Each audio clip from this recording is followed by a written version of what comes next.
On the outside, they are perceived by many as just another simple farm animal that does nothing but graze all day long. But what most people don't understand is that they are more complex than we often acknowledge. Hello and welcome to the Farmyard Factory, the show that bombards you with facts about farmyard animals with only a short period of time. Today, if you couldn't already tell by the title of this video, we'll be teaching you about one of the most notable agricultural animals in human history, the cow. Speaking of history, let's briefly talk about the origins of cattle.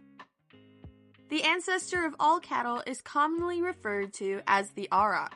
According to an article from the National History Museum, the aurochs were gigantic creatures native to Europe, Asia, and North Africa, with fossil records dating all the way back to 700,000 years ago. Unfortunately, these epic creatures reached an untimely end due to overhunting and habitat loss, with the last of their kind dying out in 1627. Around 10,000 years ago, humans realized that the aurochsin had the potential to be a very valuable resource, thus beginning the domestication process. This process resulted in current-day cows, which leads us to our next segment, how cows are used. The most common products coming from cattle are dairy and meat. Having the United States as the #1 beef producer and one of the top 3 dairy producers in the world, there is no doubt that these industries have had a major impact on the American economy. Although those are major resources, there are still some other, less represented products that come from cows. For example, their hides have been used to create leather,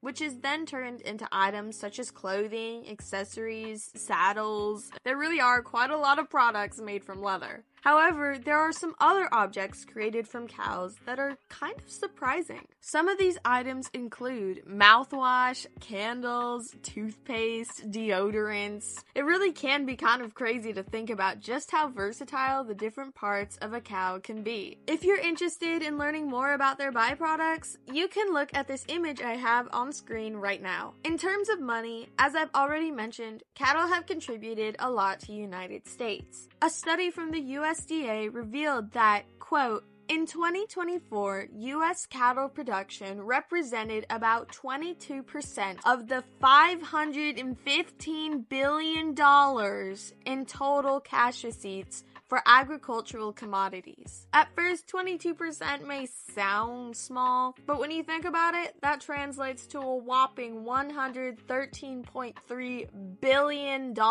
That's a lot of money. But cows aren't just used for their products. Due to their typically social and docile nature, cattle are capable of having close bonds with their owners. Especially in recent years, there's been a multitude of people considering their cows to be more so companions rather than livestock. This commonly happens with the more miniature breeds. Although there's a lot of benefits to owning this type of animal, there are also disadvantages. Here are some of the pros and cons. The pros.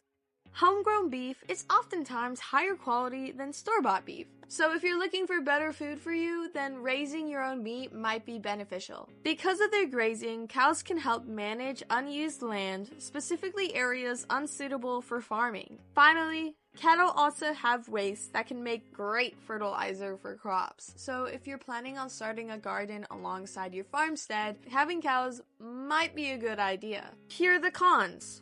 Cows are incredibly expensive initially, and their feed and veterinary costs are also quite substantial. They require a considerable amount of space and grazing area in order to be healthy cows. Because they are social animals, it is likely you would need to invest in multiple. So now it's pretty clear that cows are more interesting and impactful than many think. They have an intriguing ancestry, contribute to the creation of several other products besides meat and dairy, and have a major effect on our cultures just in general. I hope I was able to teach you a little bit more about them, and I also hope that you have a wonderful day. Goodbye, and I'll see you later.